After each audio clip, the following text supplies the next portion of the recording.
ಕರ್ತನಲ್ಲಿ ಪ್ರಿಯರಾದವರೇ, ದೇವರ ಜೀವವುಳ್ಳ ವಾಕ್ಯವನ್ನು ಧ್ಯಾನ ಮಾಡಲು ಯೇಸು ಕ್ರಿಸ್ತನ ಅತಿ ಮಧುರವಾದ ನಾಮದಲ್ಲಿ ನಿಮ್ಮೆಲ್ಲರನ್ನು ಪ್ರೀತಿಯಿಂದ ನಾವು ಸ್ವಾಗತಿಸುತ್ತೇವೆ.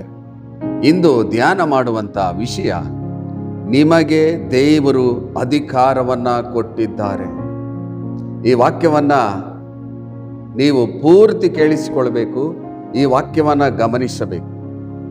ದೇವರು ನಿಮಗೆ ಏನೆಲ್ಲ ಅಧಿಕಾರ ಕೊಟ್ಟಿದ್ದಾರೆ ಎಂಬುದಾಗಿ ನೀವು ತಿಳಿದುಕೊಳ್ಳುವಾಗ ನೀವು ದೇವರಿಂದ ಎಲ್ಲ ಆಶೀರ್ವಾದವನ್ನು ಹೊಂದಿಕೊಳ್ಳಲು ಸಾಧ್ಯ.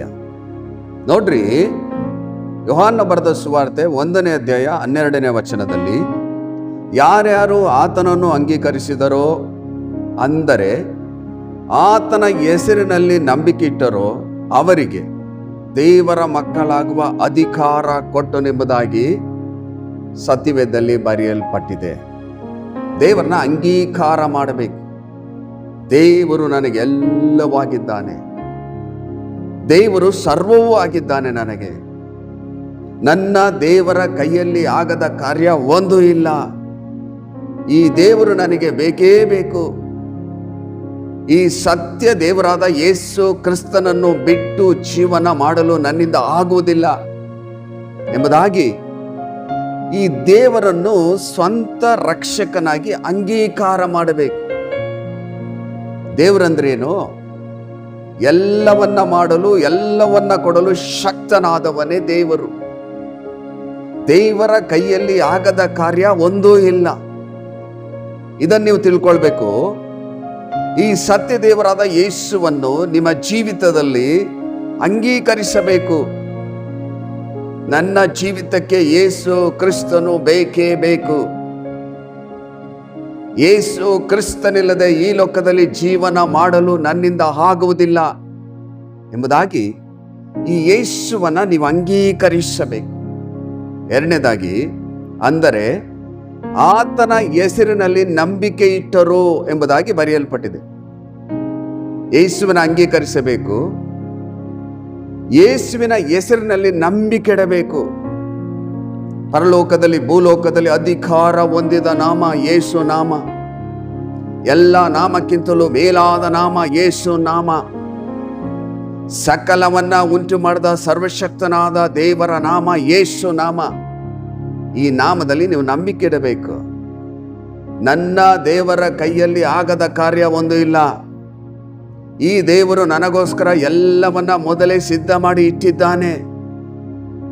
ನನ್ನ ಜೀವಿತದಲ್ಲಿ ಎಲ್ಲ ಆಶೀರ್ವಾದಗಳನ್ನ ತಕ್ಕ ಸಮಯದಲ್ಲಿ ಅನುಗ್ರಹಿಸಿ ಕೊಡ್ತಾನೆ ಎಂಬುದಾಗಿ ನೀವು ನಂಬಬೇಕು. ಮೊದಲನೇದಾಗಿ ಅಂಗೀಕಾರ ಮಾಡಬೇಕು, ಎರಡನೇದಾಗಿ ನಂಬಬೇಕು. ನನ್ನ ಅಗತ್ಯತೆಗಳೆಲ್ಲವನ್ನ ಪೂರೈಸಲು ದೇವರು ಶಕ್ತನಾಗಿದ್ದಾನೆ. ನನ್ನ ದೇವರು ನನಗೆ ಬೇಕಾದ ಎಲ್ಲ ಆಶೀರ್ವಾದಗಳನ್ನ ತಕ್ಕ ಸಮಯದಲ್ಲಿ ಕೊಡ್ತಾನೆ ಎಂಬುದಾಗಿ ನಂಬಬೇಕು. ನೀವು ನಂಬುವಾಗ, ಅಂಗೀಕಾರ ಮಾಡುವಾಗ ಅವರಿಗೆ ದೇವರ ಮಕ್ಕಳಾಗುವ ಅಧಿಕಾರ ಕೊಟ್ಟನು. ಹಲ್ಲೆಲೂಯಾ. ದೇವರ ಮಕ್ಕಳಾದ ಮೇಲೆ ದೇವರು ತನ್ನ ಮಕ್ಕಳನ್ನ ಪೋಷಿಸದೆ, ಆಶೀರ್ವದಿಸದೆ, ಬಲಪಡಿಸದೆ, ಈ ಲೋಕದಲ್ಲಿ ಉಪಯೋಗಿಸದೆ ಇರುವನೇ? ಯಾಕಂದರೆ ನಾನು ನಿನ್ನ ಮಗನಾಗಿದ್ದೇನೆ, ನಾನು ನಿನ್ನ ಮಗಳಾಗಿದ್ದೇನೆ. ಆದ್ದರಿಂದ ನನ್ನ ಜೀವಿತದಲ್ಲಿ ಎಲ್ಲ ಆಶೀರ್ವಾದಗಳನ್ನ ತಕ್ಕ ಸಮಯದಲ್ಲಿ ನೀವು ಕೊಡ್ತೀರಾ ಎಂಬುದಾಗಿ ನಾನು ನಂಬುತ್ತೇನೆ. ನೀ ನನಗೆಲ್ಲವಾಗಿದ್ದಿ ಎಂಬುದಾಗಿ ನೀವು ಹೇಳಬೇಕು. ದೇವರ ಹತ್ರ ಮಾತಾಡಬೇಕು. ದೇವರ ಹತ್ರ ಮಾತನಾಡುವಂತ, ಕೇಳುವಂತ ಅಧಿಕಾರವನ್ನ ಕೊಟ್ಟಿದ್ದಾರೆ.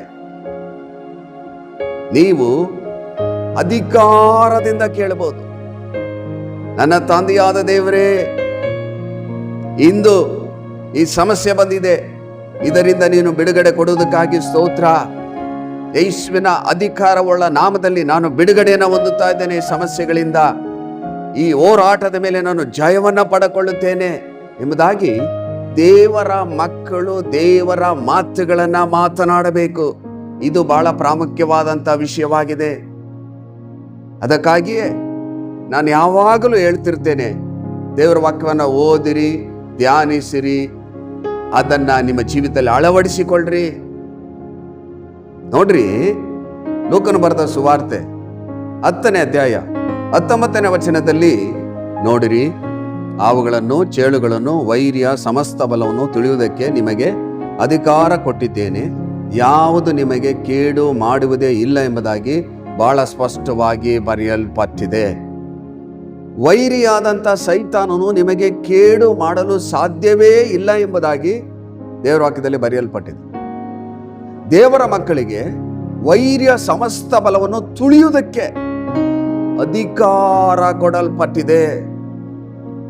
ಹಾಗಾದ್ರೆ ದೇವರ ಮಕ್ಕಳಿಗೆ ದೇವರು ಏನ್ ಮಾಡಿದ್ದಾರೆ? ಅಧಿಕಾರವನ್ನ ಕೊಟ್ಟಿದ್ದಾರೆ. ವೈರ್ಯ ಸಮಸ್ತ ಬಲವನ್ನ ತುಳಿಯುವುದಕ್ಕೆ ಅಧಿಕಾರ ಕೊಟ್ಟಿದ್ದಾರೆ. ನೀವು ಬಾಯಿ ತೆಗೆದು ಘೋಷಣೆ ಮಾಡಬೇಕು, ನನಗೆ ವಿರುದ್ಧವಾಗಿ ನಿಲ್ಲುವಂತ ಎಲ್ಲ ವೈರ್ಯ ಬಲಗಳನ್ನ ಯೇಸುವಿನ ಅಧಿಕಾರವುಳ್ಳ ನಾಮದಲ್ಲಿ ಲಯ ಮಾಡ್ತಾ ಇದ್ದೇನೆ. ಸಾಲಗಳನ್ನ, ಸಮಸ್ಯೆಗಳನ್ನ, ಹೋರಾಟಗಳನ್ನ, ಶೋಧನೆಗಳನ್ನ ತರುವಂತ ಎಲ್ಲ ವೈರ್ಯ ಬಲಗಳು ಯೇಸುವಿನ ಅಧಿಕಾರವುಳ್ಳ ನಾಮದಲ್ಲಿ ಲಯವಾಗಲಿ. ಈ ರೀತಿಯಾಗಿ ನೀವು ಹೇಳ್ಬೇಕು. ಯಾಕಂದ್ರೆ ನೀವು ದೇವರ ಮಕ್ಕಳು, ಅಧಿಕಾರ ಹೊಂದಿದ ದೇವರ ಮಕ್ಕಳು. ವೈರಿ ಅನೇಕ ಶೋಧನೆಗಳನ್ನ, ಕಷ್ಟಗಳನ್ನ, ಸಮಸ್ಯೆಗಳನ್ನ ನಿಮಗೆ ತರುವಾಗ ನೀವು ದೇವರು ಕೊಟ್ಟಿರುವಂತ ಅಧಿಕಾರವನ್ನ ತಿಳಿದುಕೊಂಡು ನೀವು ನುಡಿಯಬೇಕು, ಮಾತನಾಡಬೇಕು. ದೇವರು ಬೆಳಕಾಗಲಿ ಅನ್ನಲು ಬೆಳಕಾಯ್ತು. ದೇವರು ಎಲ್ಲವನ್ನ ಬಾಯಿ ಮಾತಿನಿಂದ ಸೃಷ್ಟಿ ಮಾಡಿದರು. ದೇವರ ಮಕ್ಕಳಿಗೆ ಅಧಿಕಾರವನ್ನ ಕೊಟ್ಟಿದ್ದಾರೆ. ನಿಮ್ಮ ಬಾಯಲ್ಲಿ ಅಧಿಕಾರ ಉಂಟು. ನೀವು ಮಾತನಾಡುವಾಗ ದೇವರು ಕಾರ್ಯ ಮಾಡ್ತಾರೆ. ನೀವು ಜಯದ ಮಾತುಗಳನ್ನ ಮಾತನಾಡುವಾಗ ದೇವರಾತ್ಮನು ಚಲಿಸುತ್ತಾರೆ. ನನಗಿರುವಂತ ಸಾಲಗಳಿಂದ ನಾನು ಬಿಡುಗಡೆಯನ್ನ ಯೇಸು ನಾಮದಲ್ಲಿ ಹೊಂದಿಕೊಳ್ತಾ ಇದ್ದೇನೆ. ನನ್ನ ಕುಟುಂಬದಲ್ಲಿ ಎಲ್ಲ ಆಶೀರ್ವಾದಗಳನ್ನ ಯೇಸುವಿನ ಅಧಿಕಾರವುಳ್ಳ ನಾಮದಲ್ಲಿ ಬರಮಾಡಿಕೊಳ್ಳುತ್ತಾ ಇದ್ದೇನೆ. ಯೇಸುವೆ, ನೀ ನನಗೆ ಕೊಡುವುದಕ್ಕಾಗಿ ಸ್ತೋತ್ರ. ನಾವು ನಿನ್ನ ಮಕ್ಕಳಾಗಿದ್ದೇವೆ. ನಮಗೆ ಅಧಿಕಾರವನ್ನು ನೀನು ಕೊಟ್ಟಿದ್ದಿ. ನಾನು ಮಾತನಾಡ್ತೇನೆ ನಿನ್ನ ನಾಮದಲ್ಲಿ. ನನಗೆ ಬೇಕಂತ ಎಲ್ಲ ಆಶೀರ್ವಾದಗಳನ್ನ ಯೇಸುವೆ ನೀನು ಅನುಗ್ರಹಿಸಿ ಕೊಡುವುದಕ್ಕಾಗಿ ಸ್ತೋತ್ರ ಎಂಬುದಾಗಿ ಯಾವಾಗಲೂ ದೇವರ ಮಕ್ಕಳು ಜಯದ ಮಾತುಗಳನ್ನ ಮಾತನಾಡಬೇಕು. ದೇವರ ಮಕ್ಕಳು ಚಿಂತೆ ಮಾಡಬಾರದು, ಸೋತು ಹೋಗಬಾರದು, ನನ್ನ ಕೈಯಲ್ಲಿ ಆಗುವುದಿಲ್ಲ ಎಂಬುದಾಗಿ ಹೇಳಬಾರದು. ಯಾಕಂದ್ರೆ ದೇವರ ಕೈಯಲ್ಲಿ ಎಲ್ಲವೂ ಸಾಧ್ಯ. ಆತನ ಮಕ್ಕಳ ಕೈಯಲ್ಲಿ ಎಲ್ಲವೂ ಸಾಧ್ಯ. ಯಾಕಂದ್ರೆ ನಾವು ದೇವರ ಮಕ್ಕಳಾಗಿದ್ದೇವೆ, ಅಧಿಕಾರ ಹೊಂದಿದ ದೇವರ ಮಕ್ಕಳು. ಇದನ್ನ ನೀವು ಈ ಲೋಕದಲ್ಲಿ ಜೀವನ ಮಾಡುವವರೆಗೂ ಮರೆತು ಬಿಡಬಾರದು. ಸಮಸ್ಯೆಗಳು ಬಂದಾಗ ಈ ಸಮಸ್ಯೆಗಳನ್ನ ತಂದಾಕುವಂತ ಎಲ್ಲ ದುರಾತ್ಮನ ಕ್ರಿಯೆಗಳು ಯೇಸುವಿನ ನಾಮದಲ್ಲಿ ಲಯವಾಗಲಿ ಎಂಬುದಾಗಿ ಹೇಳ್ಬೇಕು.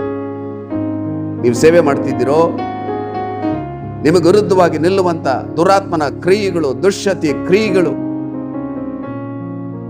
ನನಗೆ ವಿರುದ್ಧವಾಗಿ ನಿಲ್ಲುವಂತ ಎಲ್ಲ ದುರಾತ್ಮನ ಬಲಗಳು ಯೇಸು ನಾಮದಲ್ಲಿ ಮುರಿಯಲ್ಪಡಲಿ ಎಂಬುದಾಗಿ ಹೇಳಬೇಕು. ನೀವು ಘೋಷಣೆ ಮಾಡಬೇಕು, ನೀವು ನುಡಿಯಬೇಕು. ನೀವು ಜಯದ ಮಾತುಗಳನ್ನು ಮಾತನಾಡುವಾಗ ಪರಿಸ್ಥಿತಿಗಳು ಬದಲಾವಣೆ ಆಗ್ತದೆ. ದೇವರು ನಿಮಗೆ ಅಧಿಕಾರವನ್ನ ಕೊಟ್ಟಿದ್ದಾರೆ. ಮರೆತು ಬಿಡಬೇಡ್ರಿ, ನೀವು ಅಧಿಕಾರ ಹೊಂದಿದ ದೇವರ ಮಕ್ಕಳಾಗಿದ್ದೀರಿ. ದೇವರ ರಾಜ್ಯವನ್ನ ಕಟ್ಟುವಂತ ಅಧಿಕಾರ, ದೇವರ ಚಿತ್ತವನ್ನ ಮಾಡುವಂತ ಅಧಿಕಾರ ನಮಗೆ ನಿಮಗೆ ಕೊಡಲ್ಪಟ್ಟಿದೆ. ನೋಡ್ರಿ, ವಾಕ್ಯದಲ್ಲಿ ಏನು ಬರೆಯಲ್ಪಟ್ಟಿದೆ? ಯೆರೆಮೀಯನ ಪ್ರವಾದನ ಗ್ರಂಥ 1ನೇ ಅಧ್ಯಾಯ 9ನೇ ವಚನದಲ್ಲಿ, ಇಗೋ ನಿನ್ನ ಬಾಯಲ್ಲಿ ನನ್ನ ಮಾತುಗಳನ್ನ ಇಟ್ಟಿದ್ದೇನೆ. ದೇವರು ಹೇಳ್ತಾ ಇದ್ದಾರೆ, ಇಗೋ ನಿನ್ನ ಬಾಯಲ್ಲಿ ನನ್ನ ಮಾತುಗಳನ್ನು ಇಟ್ಟಿದ್ದೇನೆ. ದೇವರ ಮಾತುಗಳು ಜಯದ ಮಾತುಗಳು. ನಿಮ್ಮ ಬಾಯಲ್ಲಿ ಯಾವಾಗಲೂ ಜಯದ ಮಾತುಗಳನ್ನ ಮಾತನಾಡಬೇಕು. ನನ್ನ ಪರಿಸ್ಥಿತಿ ಇದ್ದ ಹಾಗಿರುವುದಿಲ್ಲ, ದೇವರು ಎಲ್ಲವನ್ನ ಬದಲಿಸುತ್ತಾರೆ. ನಾನು ಸಮಸ್ಯೆಯಲ್ಲಿ ಇರುವುದಿಲ್ಲ, ನಾನು ಸಮಸ್ಯೆಯಿಂದ ಬಿಡುಗಡೆ ಹೊಂದುತ್ತೇನೆ, ದೇವರ ಆಶೀರ್ವಾದ ನನಗುಂಟು. ಅವೆಲ್ಲವನ್ನ ದೇವರು ನನ್ನ ಜೀವಿತದಲ್ಲಿ ತಕ್ಕ ಸಮಯದಲ್ಲಿ ಎಲ್ಲವನ್ನು ಅನುಗ್ರಹಿಸಿ ಕೊಡುತ್ತಾರೆ ಎಂಬುದಾಗಿ ಯಾವಾಗಲೂ ಜಯದ ಮಾತುಗಳನ್ನ ನೀವು ಮಾತನಾಡಬೇಕು. ನೀವು ಜಯದ ಮಾತುಗಳನ್ನ ಮಾತನಾಡುವಾಗ ದೇವರು ನಿಮ್ಮ ಜೀವಿತದಲ್ಲಿ ಎಲ್ಲವನ್ನ ಮಾಡಿ ಮುಗಿಸುತ್ತಾರೆ. ಕಷ್ಟಗಳನ್ನು ನೋಡಿ, ಹೋರಾಟಗಳನ್ನು ನೋಡಿ, ಶೋಧನೆಗಳನ್ನು ನೋಡಿ ನೀವು ಸೋತು ಹೋಗಬೇಡ್ರಿ. ನೀವು ದೇವರ ಮಕ್ಕಳು. ದೇವರು ಹೇಳಿದ್ದಾರೆ, ಭಯಪಡಬೇಡ, ನಾನು ನಿನ್ನ ಜೊತೆಯಲ್ಲಿ ಇರ್ತೇನೆ, ನಾನು ನಿನ್ನನ್ನು ಬಲಪಡಿಸ್ತೇನೆ, ನಾನು ನಿನ್ನ ಸಂತೈಸ್ತೇನೆ, ನಾನು ನಿನ್ನ ಉದ್ಧರಿಸ್ತೇನೆ, ನಾನು ನಿನ್ನ ಆಶೀರ್ವದಿಸ್ತೇನೆ ಎಂಬುದಾಗಿ ಹೇಳುವಾಗ ಆ ದೇವರ ಮೇಲೆ ನಂಬಿಕೆ ಇಟ್ಟು ಜಯದ ಮಾತುಗಳನ್ನು ಮಾತನಾಡಬೇಕು. ದೇವರು ನಿಮ್ಮ ಜೀವಿತದಲ್ಲಿ ಎಲ್ಲ ಆಶೀರ್ವಾದಗಳನ್ನು ಒದಗಿಸಿಕೊಡಲು ಆತನು ಸಿದ್ಧನಾಗಿದ್ದಾನೆ. ನೀವು ಜಯದ ಮಾತುಗಳನ್ನೇ ಮಾತನಾಡ್ರಿ. ನೋಡ್ರಿ, ವಾಕ್ಯದಲ್ಲಿ ಏನು ಬರೆಯಲ್ಪಟ್ಟಿದೆ? ಜಕರ್ಯನ ಪ್ರವಾದನ ಗ್ರಂಥ 2ನೇ ಅಧ್ಯಾಯ 8ನೇ ವಚನದಲ್ಲಿ, ನಿಮ್ಮನ್ನು ತಾಕುವವನು ಯೆಹೋವನ ಕಣ್ಣುಗುಡ್ಡನ್ನು ತಾಕುವವನಾಗಿದ್ದಾನೆಂಬುದಾಗಿ ಬರೆಯಲ್ಪಟ್ಟಿದೆ. ಯಾರಾದರೂ ಹೋಗಿ ದೇವರ ಕಣ್ಣನ್ನು ತಾಕಲು ಮುಟ್ಟಲು ಸಾಧ್ಯವಾ? ಸಾಧ್ಯವಿಲ್ಲ. ಹಾಗಾದ್ರೆ ದೇವರು ಏನು ಹೇಳ್ತಾ ಇದ್ದಾರೆ? ನಿಮ್ಮನ್ನು ತಾಕುವವನು ಯೆಹೋವನ ಕಣ್ಣುಗುಡ್ಡನ್ನು ತಾಕುವವನಾಗಿದ್ದಾನೆ. ನಿಮ್ಮನ್ನ, ನಿಮ್ಮ ಕುಟುಂಬವನ್ನ ಯಾವ ವ್ಯಕ್ತಿಯಿಂದಲೂ ಯಾವ ಶಕ್ತಿಯಿಂದಲೂ ನಾಶ ಮಾಡಲು, ಹಾಳು ಮಾಡಲು ಸಾಧ್ಯವಿಲ್ಲ. ಈ ವಾಕ್ಯವನ್ನ ನೀವು ಓದಿ ಧ್ಯಾನಿಸಿ ಇದನ್ನ ನಿಮ್ಮ ಜೀವಿತದಲ್ಲಿ ಅಳವಡಿಸಿಕೊಂಡು ದೇವರ ವಾಕ್ಯದಂತೆ ನೀವು ಜೀವಿಸಬೇಕು. ದೇವರ ವಾಕ್ಯದಂತೆ ನೀವು ಜಯದ ಮಾತುಗಳನ್ನೇ ಮಾತನಾಡಬೇಕು.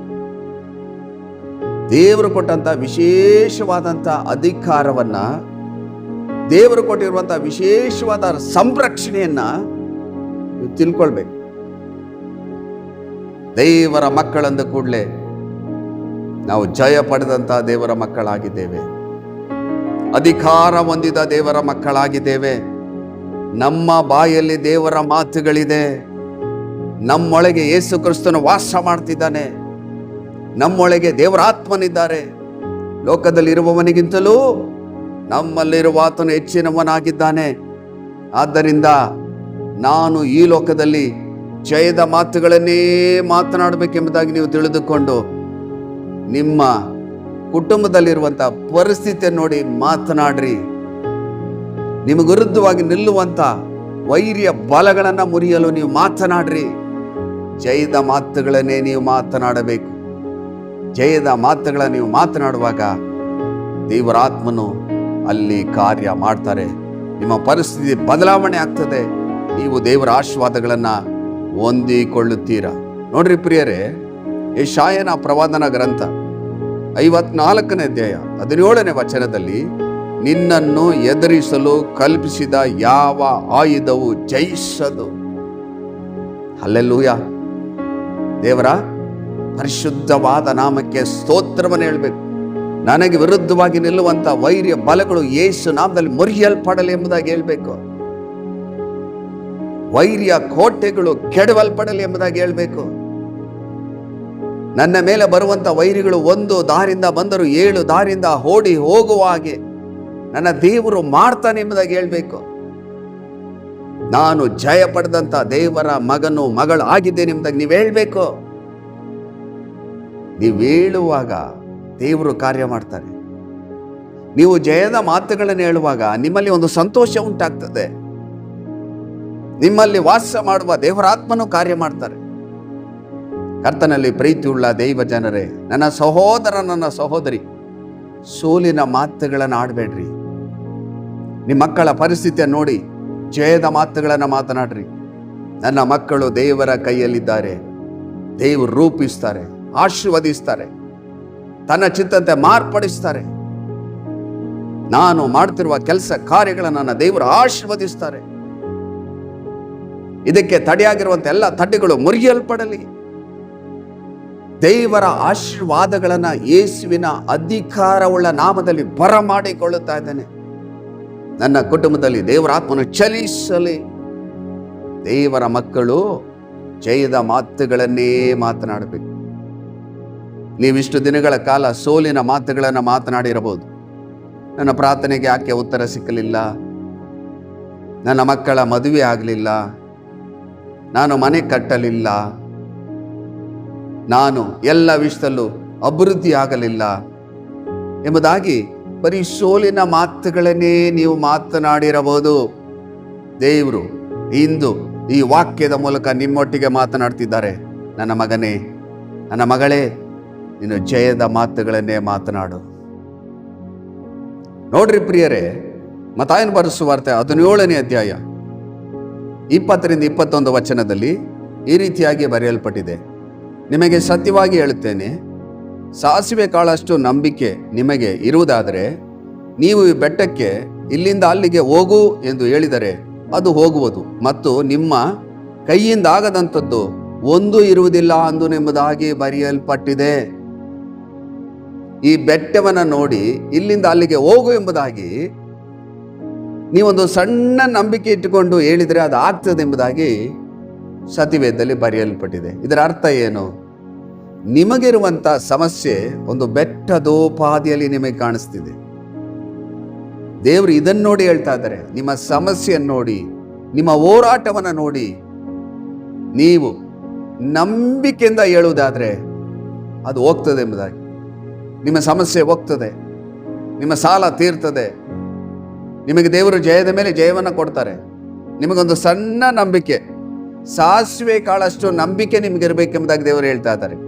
ನೀವು ನಂಬಿಕೊಂಡು ನಿಮ್ಮ ಸಮಸ್ಯೆಯನ್ನು ನೋಡಿ, ನಿಮಗಿರುವಂಥ ಹೋರಾಟಗಳನ್ನು ನೋಡಿ ನೀವು ಮಾತನಾಡುವುದಾದರೆ ಅದು ನಿಮ್ಮನ್ನು ಬಿಟ್ಟು ಹೋಗ್ತದೆ ಎಂಬುದಾಗಿ ದೇವರು ಹೇಳ್ತಾ ಇದ್ದಾರೆ.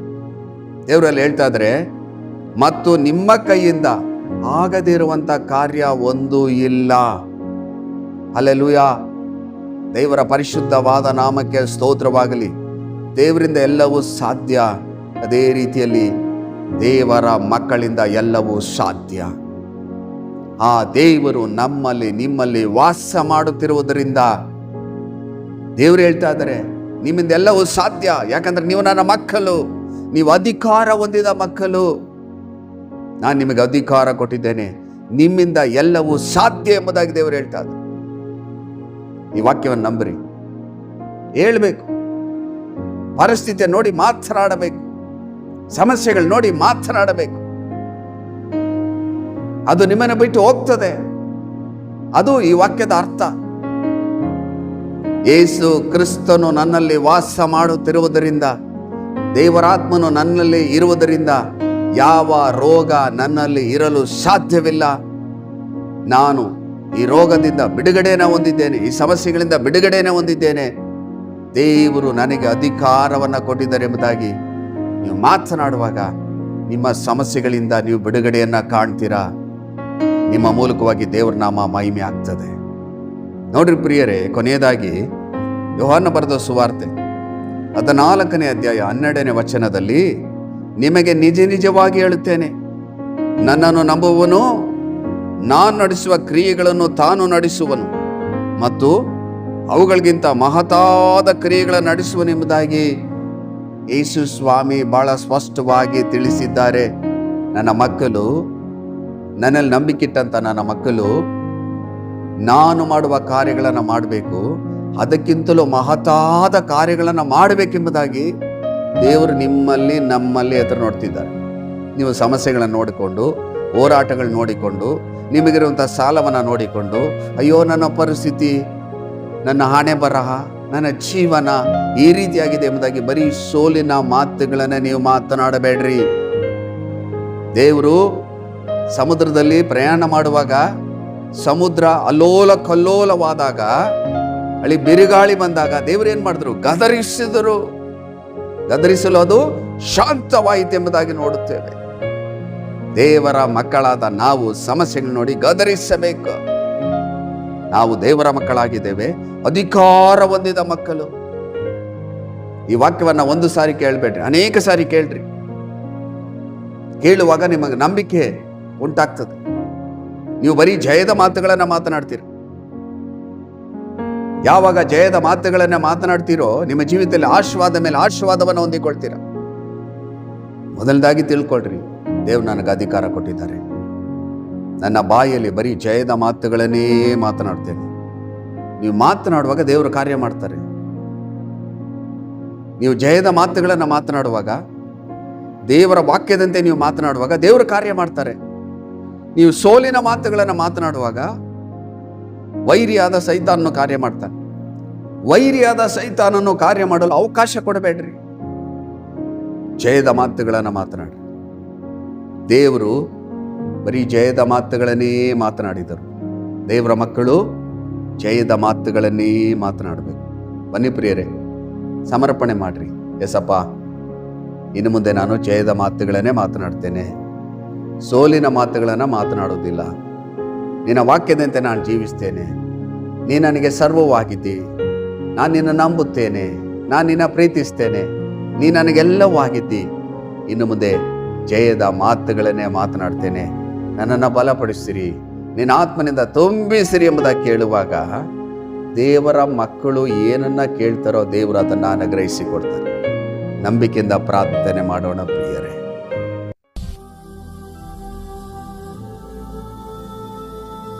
ನಮ್ಮನ್ನ ಅತಿಶಯವಾಗಿ ಪ್ರೀತಿ ಮಾಡುವಂತ ನಮ್ಮ ಪರಲೋಕದ ತಂದೆಯಾದ ದೇವರೇ, ನೀವು ನಮಗೆ ಕೊಟ್ಟಿರುವಂತ ಅಧಿಕಾರದ ಬಗ್ಗೆ ನಾವು ಧ್ಯಾನ ಮಾಡಿದ್ದೇವೆ. ನಿನ್ನ ಮಕ್ಕಳಾಗುವ ಅಧಿಕಾರವನ್ನು ಕೊಟ್ಟಿದ್ದೀರಿ. ಹಾವುಗಳನ್ನು, ಚೇಳುಗಳನ್ನು, ವೈರ್ಯ ಸಮಸ್ತ ಬಲವನ್ನು ತುಳಿಯೋದಕ್ಕೆ ಅಧಿಕಾರ ಕೊಟ್ಟಿದ್ದೀರಿ. ನಮ್ಮ ಬಾಯಲ್ಲಿ ನಿಮ್ಮ ಮಾತುಗಳನ್ನು ಇಟ್ಟಿದ್ದೀರಿ. ಮಾತುಗಳದೆ ನನ್ನಲ್ಲಿ ನಂಬಿಕೆ ಇಡುವ ನಾನು ಮಾಡುವ ಕಾರ್ಯಗಳನ್ನು ತಾನು ಮಾಡ್ತಾನೆ, ಅದಕ್ಕಿಂತ ಮಹತ್ತಾದ ಕಾರ್ಯಗಳನ್ನು ಮಾಡ್ತಾನೆ ಎಂಬುದಾಗಿ ಹೇಳಿದ್ದೀರಿ.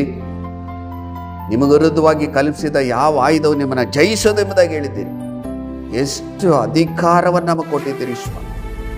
ಈ ವಾಕ್ಯದ ಮೂಲಕವಾಗಿ ನೀವು ನಮ್ಮೊಟ್ಟಿಗೆ ಮಾತನಾಡಿರುವಾಗ ಎಷ್ಟು ಜನರು, ಎಸಪ್ಪ, ಇನ್ನು ಮುಂದೆ ನಾನು ಜಯದ ಮಾತುಗಳನ್ನೇ ಮಾತನಾಡ್ತೇನೆ, ಇಲ್ಲಿವರೆಗೆ ನಾನು ಸೋಲಿನ ಮಾತುಗಳನ್ನು ಮಾತನಾಡಿದ್ದೇನೆ, ನನ್ನ ಮನಸ್ಸಿರಿ, ನಿನ್ನ ಪರಿಶುದ್ಧ ರಕ್ತದಿಂದ ನನ್ನ ತೊಳೆದು ಶುದ್ಧಿ ಮಾಡಿರಿ. ಇವತ್ತಿನಿಂದ ಯೇಸುವೇ ನೀ ನನಗೆ ಸರ್ವವೂ ಆಗಿದ್ದೀರಿ, ನಾನು ನಂಬುತ್ತೇನೆ, ಜಯದ ಮಾತುಗಳನ್ನೇ ಮಾತನಾಡ್ತೇನೆ, ನಿನ್ನ ಆತ್ಮನಿಂದ ತುಂಬಿಸಿರಿ ಎಂಬುದಾಗಿ ಎಷ್ಟು ಜನರು ಪ್ರಾರ್ಥನೆ ಮಾಡ್ತಿದ್ದರೋ ಅವರೆಲ್ಲರ ಮೇಲೆ ನಿನ್ನ ಪ್ರಸನ್ನತೆ ಇಳಿದು ಬರಲಿ ಸ್ವಾಮಿ. ಈ ಜೀವಳ ವಾಕ್ಯವ ಜೀವಿತದಲ್ಲಿ 100% ಕಾರ್ಯ ಮಾಡಲಿ. ಯಾರೆಲ್ಲ ಕಷ್ಟದಲ್ಲಿ, ಕಣ್ಣೀರಲ್ಲಿ, ಬಾಧೆಯಲ್ಲಿ, ಬಡತನದಲ್ಲಿ, ಸಾಲದಲ್ಲಿ, ಅವಮಾನ, ನಿಂದೆಗಳಲ್ಲಿ ತಮ್ಮ ಪರಿಸ್ಥಿತಿಯನ್ನು ನೋಡಿ ನೋಡಿ ನೋಡಿ ವೇದನೆ ಪಡ್ತಿದ್ದರು, ಆ ಸ್ಥಳದಲ್ಲಿ ನಿನ್ನ ಪ್ರಸನ್ನತೆ ಇಳಿದು ಬರಲಿ ಸ್ವಾಮಿ. ಅವರ ಪರಿಸ್ಥಿತಿ ಯೇಸು ನಾಮದಲ್ಲಿ ಮಾರ್ಪಡಲಿ. ಅವರಿಗಿರುವಂತಹ ಸಮಸ್ಯೆಗಳಿಂದ ಯೇಸು ನಾಮದಲ್ಲಿ ಬಿಡುಗಡೆ ಉಂಟಾಗಲಿ. ಅವರ ಆಶೀರ್ವಾದವನ್ನ ಕಾಣಲಿ, ಸಮಾಧಾನವನ್ನ ಕಾಣಲಿ, ರೋಗದಿಂದ ಬಿಡುಗಡೆಯನ್ನ ಕಾಣಲಿ, ಹೋರಾಟಗಳಿಂದ ಬಿಡುಗಡೆಯನ್ನ ಕಾಣಲಿ. ಯೇಸುವಿನ ಅಧಿಕಾರವುಳ್ಳ ನಾಮದಲ್ಲಿ ನಾವು ಪ್ರಾರ್ಥನೆ ಮಾಡ್ತಿರುವಾಗ ಯೇಸು ನಾಮದಲ್ಲಿರುವಂಥ ಬಲ ಆ ಸ್ಥಳದಲ್ಲಿ ಇಳಿದು ಬರಲಿ, ಇಳಿದು ಬರಲಿ. ಇನ್ನು ಮುಂದೆ ಜಯದ ಮಾತುಗಳನ್ನೇ ಮಾತಲಿ. ನಿನ್ನಿಂದ ಏರಳುವಂಥ ಆಶೀರ್ವಾದವನ್ನು ಹೊಂದಿಕೊಂಡು ಆತ್ಮಿಕ ಬೆಳವಣಿಗೆಯಲ್ಲಿ ಅಭಿವೃದ್ಧಿ ಹೊಂದಲು, ಪರಲೋಕ ರಾಜ್ಯಕ್ಕೆ ಸಿದ್ಧರಾಗಲು, ಈ ಲೋಕದಲ್ಲಿ ಅವರಿಗೆ ಬಂದಿರುವಂಥ ಎಲ್ಲ ಸಮಸ್ಯೆಗಳಿಂದ ಬಿಡುಗಡೆ ಹೊಂದಲು ನೀವು ಸಹಾಯ ಮಾಡಿ. ಈಗಲೇ ಮಾಡಿದ್ದಕ್ಕಾಗಿ ಸ್ತೋತ್ರ ಸ್ತೋತ್ರ ಸ್ತೋತ್ರ. ಯೇಸುವಿನ ಮೂಲಕ ಬೇಡಿ ಹೊಂದಿಕೊಡ್ತೇವೆ ಜೀವವುಳ್ಳ ತಂದೆಯೇ, ಆಮೇನ್ ಆಮೇನ್. ಕರ್ತನಲ್ಲಿ ಪ್ರಿಯರಾದವರೇ, ದೇವರ ಜೀವವುಳ್ಳ ವಾಕ್ಯವನ್ನ ಕೇಳಿಸಿಕೊಂಡಿದ್ದೀರಿ.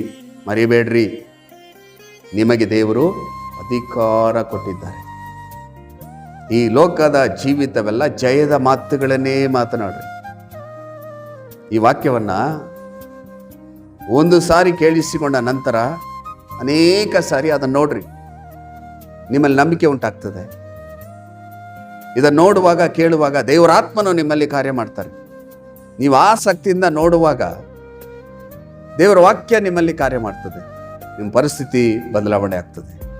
ಇನ್ನೊಂದು ಅಮೂಲ್ಯವಾದ ವಾಕ್ಯದೊಟ್ಟಿಗೆ ನಿಮ್ಮನ್ನು ಸಂಧಿಸುವವರೆಗೂ ದೇವರ ಕೃಪೆ, ದೇವರ ಶಾಂತಿ, ದೇವರ ಸಮಾಧಾನ, ಪರಿಶುದ್ಧಾತ್ಮನ ಆಳ್ವಿಕೆ, ಪರಿಶುದ್ಧಾತ್ಮನ ಒಡೆತನ ನಿಮ್ಮೊಂದಿಗಿರಲಿ. ದೇವರು ತನ್ನ ಚಿತ್ತಂತೆ ನಿಮ್ಮನ್ನು ಹೇರಳವಾಗಿ ಆಶೀರ್ವದಿಸಲಿ. God bless you.